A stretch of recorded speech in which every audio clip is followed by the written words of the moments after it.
Alors bonjour à tous, c'est la troisième ronde du tournoi de la Plagne, dont j'assure le suivi. Et pour cette troisième ronde, je vous propose une troisième partie du grand maître Jules Moussard. Alors pourquoi Jules Moussard? Eh bien tout simplement parce que dans ce tournoi, il régale. Et il a fait déjà deux premières parties très instructives, pédagogiques, avec du dynamisme, des parties très plaisantes, et si vous ne les avez pas vues, je vous invite à cliquer sur le lien ci-dessus. Et pour cette troisième ronde, il va affronter un nouveau joueur indien. Il en avait gagné un la ronde précédente, celui-ci, il est plus fort. Regardons la partie. E4 est joué par le joueur indien. Jules Moussard répond par la sicilienne. Il joue C5. Ça provoque déjà un déséquilibre structurel. Il rompt la symétrie. Cavalier F3 est joué, c'est classique, c'est pour appuyer la poussée D4. Les noirs jouent D6 et on pourrait s'attendre à la poussée D4 qui est le coup principal. Mais le joueur indien va jouer fou B5 échec. Il va planter cet échec, alors il y a fou D7 en opposition. Et maintenant, C4. Et comment réagir? Parce que là, Vupala Pranet, le joueur indien, le grand maître indien, il ne joue pas cette sicilienne de manière très classique. On va essayer de comprendre quels sont les enjeux. On pourrait échanger les feux de case blanche, mais le pion B5 peut parasiter un peu le développement du cavalier qui n'a plus accès à la case C6. Bon, c'est pas ce que va choisir Jules Moussard, il va choisir de jouer E5 et finalement de créer la symétrie au centre avec un blocage. Il fixe le centre. Et quels sont les deux éléments à prendre en compte quand un centre est bloqué, quand un centre est fixé? Il y en a deux. Il faut regarder qui a le bon et le mauvais fou. Et il faut regarder qui a les meilleures possibilités d'évolution sur les ailes. Je m'explique. Lorsque les pions sont fixés sur case noire, comme c'est le cas pour Jules Moussard, eh bien le fou de case noire, forcément, il se cogne la tête contre ses propres pions, il est obstrué, c'est pas le bon fou. Le bon fou, c'est plutôt le fou de case blanche, celui qui apporte la complémentarité dans le contrôle des couleurs. Sauf que là, Vupala va les changer. Donc Vupala a escroqué Jules Moussard dans les fous, dans l'échange des fous, parce que, vous comprenez, Vupala, il jouera D3, il aura ses pions fixés sur case blanche, il aura le bon fou de case noire, alors que celui de Moussard est mauvais. Mais par contre, Jules Moussard a les meilleures capacités d'évolution, normalement à l'aile roi, puisque dans une structure de pions bloqués, il va falloir chercher les évolutions B5 et F5, et F4 et B4 pour les blancs. Alors bien sûr, pas immédiatement, il faut les préparer, il faut les armer, ces poussées. Et comme Jules Moussard n'a pas joué le cavalier en F6, contrairement au cavalier F3 de Vupala, il pourra développer son cavalier en E7 pour appuyer la poussée en F5, et donc recourir à la poussée du pion F plus facilement. Bon, d'un autre côté, c'est aux blancs de jouer, ils jouent cavalier C3 et ils ont deux pièces sorties. Donc, finalement, les blancs ont quand même un avantage de développement. Ça va être compliqué pour Jules Moussard cette ouverture, mais il a des idées, il a de la ressource, le joueur français. Cavalier C6, pion D3, fou E7, petit roc. Alors vous m'avez entendu dire tout à l'heure que le cavalier devait venir en E7 et le fou s'est mis en E7. Eh bien regardez ce que joue Jules Moussard, il joue fou D8. Il libère la case E7 pour son cavalier. Les blancs jouent roi H1, cavalier E7 et cavalier H4. Ça y est, les blancs sont prêts à jouer la poussée en F4. Alors pourquoi ils ont joué roi H1 avant? Je ne sais pas si c'était vraiment absolument nécessaire de jouer roi H1. Bon. En tout cas, maintenant les blancs préparent F4. Et regardez comment Jules Moussard va désamorcer cette poussée en F4. Il joue le petit pion en H6. Et H6 désamorce F4. Parce que si les blancs jouent F4, on peut prendre. Et après une reprise du fou, ou de la tour, on aura la poussée G5, protégée par le pion H6, qui fera la fourchette. Donc cette poussée en H6 désamorce la poussée en F4. Mais même mieux, cette poussée en H6 sera très utile pour le fou D8. Parce que lorsque le cavalier E7 bougera, le fou D8 pourra venir en G5 avec le pion H6 en marchepied pour provoquer l'échange du mauvais fou contre le bon fou. Alors là, les blancs, ils ont joué G3. Pourquoi ils jouent G3? Pour préparer la poussée en F4, pardon, j'ai raté ma flèche, et en cas de prise, ne pas reprendre d'une pièce, pour éviter la fourchette, mais pouvoir reprendre du pion. Petit roc, et je ne sais pas pourquoi, F4 n'a pas été joué. On aurait pu le jouer F4, parce qu'après prise, on reprend du pion pour éviter les fourchettes en G5. Certes, la dame peut s'infiltrer en H3, mais le cavalier vient en F3, et finalement, la dame noire, assez approchée du camp blanc, mais elle n'a pas beaucoup de soutien.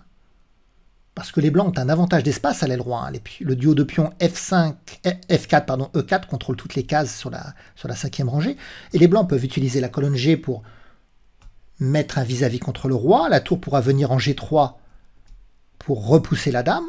On pourra avoir des poussées du pion F pour détruire G7, libérer le fou, donc avec la tour en G1, qui repoussera la dame en G3. Et finalement, les blancs, c'est eux qui auront des chances d'attaque contre le roi noir.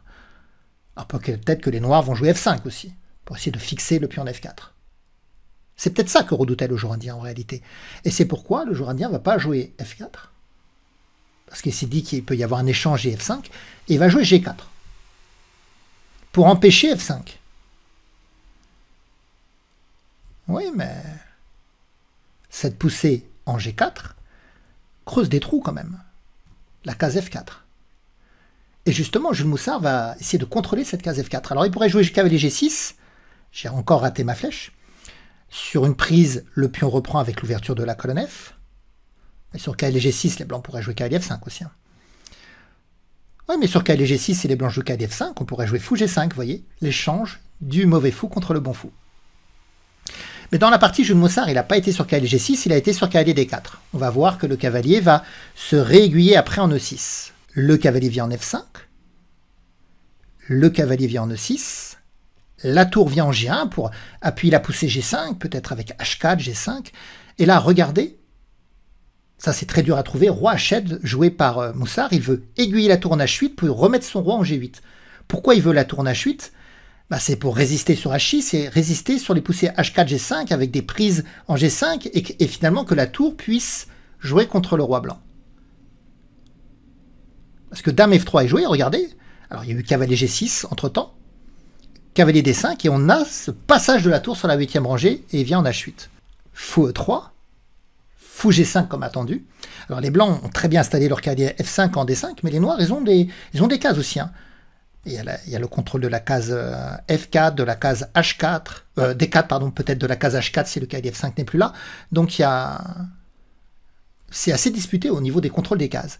Simplement, les cavaliers blancs, ils sont rentrés dans le territoire ennemi. Ils mettent quand même plus de pression. Alors les blancs jouent à 3, les noirs jouent tour B8, ils veulent aussi jouer B5. Finalement, les blancs vont fixer l'aile dame, ils vont jouer à 4. Pas question de jouer à 6 avec la volonté de jouer B5, parce qu'on se prendra à 5. Et sur B5, il y aurait la prise en bassin en B6. Donc du coup, Jules Moussard, il joue B6, avant de jouer à 6 et B5. Tour G3, roi en G8, tour H3, dame en D8, tour G1. Vous voyez comment les blancs ont essayé de fixer un maximum l'aile dame, le centre est bloqué, les cavaliers blancs se sont bien incrustés, et maintenant, il amène ses tours. Il y a toutes les pièces blanches qui sont prêtes à en découdre à l'aile roi. Cavalier F4 est joué, prise en F4, et là, la surprise, on pourrait s'attendre à ce que les noirs reprennent une pièce pour conserver finalement l'exploitation de la case, mais ils vont reprendre du pion ce qui bouche la case. Mais pourquoi Jules Moussard, il fait cela? Il fait ça pour contrôler les cases E3 et G3 et ôter ces cases de retour au cavalier F5. Parce qu'il a la volonté de jouer G6. Et le cavalier n'aura pas de case, il ne pourra pas aller en D4, c'est contrôlé par les noirs, et en H4, c'est doublement contrôlé par les noirs. Donc on menace tout simplement d'avancer le pion en G6 et de gagner la pièce. Mais cette menace de gagner la pièce va faire bien jouer les blancs. Regardez ce qu'ils jouent. Tour H5. Ils amènent la tour sur la case où G6 va avoir lieu. Déjà, G6 menaçait d'enfermer le cavalier, mais maintenant, ça fait même une fourchette avec la tour. Mais la différence, c'est que la tour, en venant en H5, elle a libéré l'avance du pion d'H4. Alors, c'est vrai que Jules Moussard s'empare de la tour, mais les blancs reprennent. Le fou est condamné puisqu'il est cloué. Le roi se décale. Il y a une prise en G5, prise en G5, la poussée en H6. Roi E8, dame H5 qui est dans cette position. Alors, il y a eu tour H7 de jouer dans cette position. Certes, Jules Moussard a gagné la qualité, mais le duo de cavaliers ici vaut toutes les qualités du monde. Les tournois n'arrivent pas à s'exprimer et les cavaliers sont très bien placés. Le roi n'a pas d'abri sûr. Donc, il y a une totale domination des blancs. Alors, les blancs jouaient roi G2, roi F8, tour H1. Et finalement, Jules Moussard va essayer de trouver le contre-jeu là où il peut l'avoir, c'est-à-dire en jouant A6 puis B5 en ouvrant l'aile dame. La dame vient en E2 parce que les noirs menacent la poussée B5, le levier B5, et finalement les blancs vont menacer le levier E5. Et c'est ce qui se passe, B5. Alors il y a eu un échange d'abord en B5, E5, prise en C4, prise en D6, tour B3 et dame E5. Et là, regardez ce qui se passe. Tour prend D3. Et là, ça devient une position très importante à avoir. Parce que les blancs, ils pourraient chercher à jouer cavalier F6. Tout à l'heure, ils ne pouvaient pas le faire parce que la dame contrôlait. Mais maintenant, la dame noire contrôlait. Mais maintenant que la dame blanche est arrivée en E5, c'était l'objectif d'ailleurs de la pousser en E5, le cavalier pourrait venir en F6, soutenu par la dame. Mais ça sera en réalité une très grosse erreur. Si les blancs jouent cavalier F6, alors ils décarnissent la diagonale, et on pourrait jouer dame à 8 échecs. Alors les blancs seraient obligés finalement de ramener leur cavalier, parce que si bouge le roi, pas question de venir en G1, ou en F1, il y aurait tour D1 échec avec l'attaque sur la tour H1. Sur F3, la dame prend. Et sur H2, il y a une séquence incroyable. Une séquence totalement incroyable.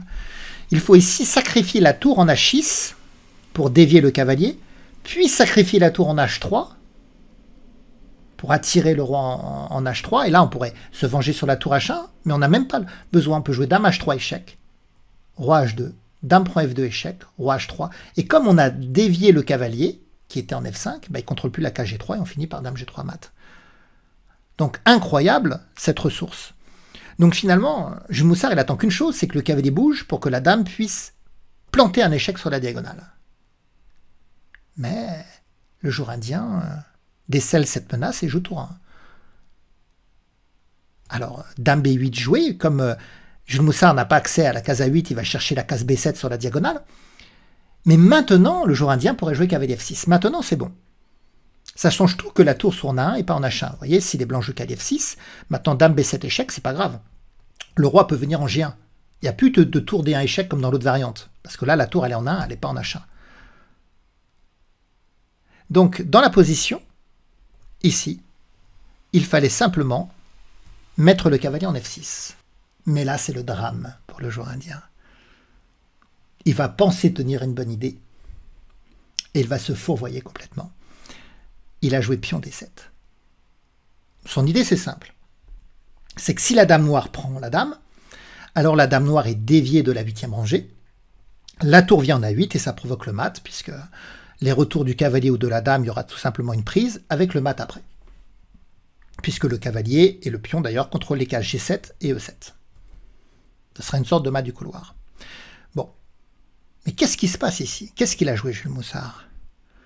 Eh bien, je vous invite à mettre la vidéo s'oppose et trouver la séquence de contre-attaque qui a fait totalement s'inverser les choses et qui a donné la victoire à Jules Moussard. Alors, allez-y, mettez la vidéo s'oppose, à tout de suite. Alors, est-ce que vous avez trouvé? Il va jouer F3 échec. Alors, regardons les différentes possibilités. Déjà, pas question d'aller en H2 ou en G3 sur case noire, parce que la dame noire prendrait la dame blanche sur échec, et donc les blancs ne pourraient pas jouer tour A8 mat, et les noirs auraient le temps de résoudre leur problème. Si le roi vient en H3, vous savez, le problème de prendre la dame, c'est qu'il y a tour A8 mat derrière. Enfin, ça va entraîner un mat rapide. Donc on peut faire tour prend H6 échec, avec l'idée de dévier le cavalier et le pion. On retire le pion en H6 et on dévie le cavalier, et après on peut prendre la dame. Et donc comme ça, sur tour A8, il n'y a pas de mat. Qu'est-ce qu'on peut faire d'autre? Sur F3 échec, dans la partie, le roi était sur la première rangée, il a été en G1. Mais du coup, tour D1 échec, pour dévier la tour de l'accès à la 8e rangée, donc il y a eu tour prend D1, et maintenant, dame prend E5. Alors ils n'ont pas abandonné tout de suite les blancs, ils ont joué cavalier en E3 pour libérer la tour et essayer de menacer la poussée D8, mais cavalier D8 tout de suite pour frustrer finalement le pion passé. Tour D5 attaque la dame qui vient prendre en B2, tour prend C5 et F6 pour libérer la tour, pour éliminer D7, et là le grand maître indien abandonne. On pourrait voir ce que donne la suite, un tour C8 attaque le cavalier, mais on peut faire tour prend D7, H7 menaçant la dame. Si on va prendre avec la tour, on perdra le cavalier, mais peut-être que les blancs peuvent jouer dame B1 échec d'abord. Si le cavalier vient en F1, on a une belle variante, on sacrifie la dame pour mater. Et finalement, c'est les blancs qui se font mater comme le mat du couloir et non pas les noirs. Et si le roi est aiguillé sur la colonne H, alors on prend le pion sur H7 échec, et on revient en D7 tranquillement, frustrer totalement les blancs. Quel retournement de situation. Donc, une partie pas tranquille pour Jules Moussard, hein. Pas tranquille. Il y a eu vraiment un défi positionnel dans cette partie avant que finalement le maître indien ne craque. On va regarder le classement. Alors vous le voyez, Jules Moussard est en tête avec Joseph Girel, donc les deux Français, Cocorico, à 4 points, 4 sur 4. Alors vous allez me dire, on en est à la troisième ronde. Oui, mais il y a eu une journée avec une double ronde et Jules Moussard a encore gagné. Donc pour la cinquième ronde, on va avoir certainement ce duel, même assurément, de Jules Moussard contre Joseph Girel, deux vainqueurs potentiels. Voilà, donc j'espère que ça vous aura plu. Vous pouvez me laisser des pouces, des commentaires, partager la vidéo et on se retrouvera bientôt pour de nouvelles aventures. Au revoir à tous.